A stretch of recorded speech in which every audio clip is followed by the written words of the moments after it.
சகோதரர் பக்சிங் அவர்களின் ஊழியத்திலிருந்து விடாய் துணிக்கு ஏற்ற வார்த்தைகள். ஜனவரி மாதம் 10ஆம் தேதி. கற்பனையின் பொருள் என்னவெனில், சுத்தமான இருதயத்திலும் நல் மனசாட்சியிலும் மாயமற்ற விசுவாசத்திலும் பிறக்கும் அன்பே. 1 தீமோத்தேயுவின் புஸ்தகம் 1வது அதிகாரம் 5வது வசனம். எனது நண்பர் ஒரு பொறியாளர். அவர் எனக்கு ரூபாய் 300 அனுப்பி கொடுத்தார். நான் அதை அவரிடம் கேட்கவில்லை. நான் மனம் மாறிய பிறகு என்னிடம் பணம் இல்லை என்று கேள்விப்பட்ட அவரே அதை எனக்கு மணி ஆர்டர் மூலம் அனுப்பினார். சில காலம் நான் அதையெல்லாம் மறந்துவிட்டேன். ஒரு நாள் எனக்கு ஜெபிக்க கடினமாக இருந்தது. கர்த்தர் எனக்கு நினைவுபடுத்தினார். அதற்கு அவர், நீ ரூபாய் 300 கடனாக உன் நண்பனுக்கு தர வேண்டும். சிறிது காலத்திற்கு முன்பு அவன் உனக்கு அந்த தொகையை அனுப்பினான் என்றார். நான் நினைத்தேன், அவன் எனது நண்பன் தானே, மேலும் உறவினர் என்பதால் அந்த தொகையை நான் திரும்ப செலுத்த வேண்டிய அவசியம் இல்லை என்று. ஆனால் எனக்கு ஜெபம் செய்வது மிகவும் கடினமாக இருந்தது. அதனால் நான் மீண்டும் ஜெபித்தேன். ஆண்டவரே, இன்று எனக்கு கொஞ்சம் பணம் அனுப்புவீர்களா? இந்த தொகையை திருப்பி செலுத்த விரும்புகிறேன். நான் என் ஜெப நேரத்தை முழுமையாக அனுபவிக்க விரும்புகிறேன்.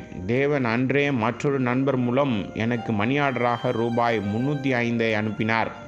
மேலும் அந்த குறிப்பில் அந்த நண்பர் எழுதியிருந்தார், உங்களுக்கு ரூபாய் 305 அனுப்பும்படி ஆண்டவர் என்னிடம் பேசினார். ஆகவே ரூபாய் 305 நான் அனுப்பியிருக்கிறேன். ஆண்டவரே, நான் கேட்டது ரூபாய் 300 தானே, ஆனால் நீர் ரூபாய் 305 அனுப்பியுள்ளீரே என்றேன். அது மணி ஆர்டர் திரும்ப அனுப்ப கமிஷனாக 5 ரூபாய் என்றார். இப்போது என்னால் சுதந்திரமாக ஜெபம் செய்ய முடிந்தது. இவ்வாறு உங்கள் ஜெப வாழ்க்கையில் கடினமான வார்த்தைகள், அலட்சியம், அசுத்தம், கெட்ட பழக்கங்கள், கொடுக்கப்பட்ட தவறான அறிக்கைகள் போன்றவற்றால் தடைகள் ஏற்படலாம். காரியங்களை சரி செய்து உங்களுக்கு சுத்த மனசாட்சியை கொடுக்க தேவனிடம் கேளுங்கள்.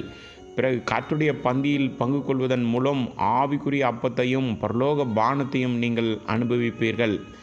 ஒரே அப்பத்தின் மூலம் நாம் அனைவரும் ஒரே சபையாக, ஒரே சரீரமாக தேவனுக்கு சொந்தமானவர்கள் என்பதை நினைப்பூட்டுகிறோம்.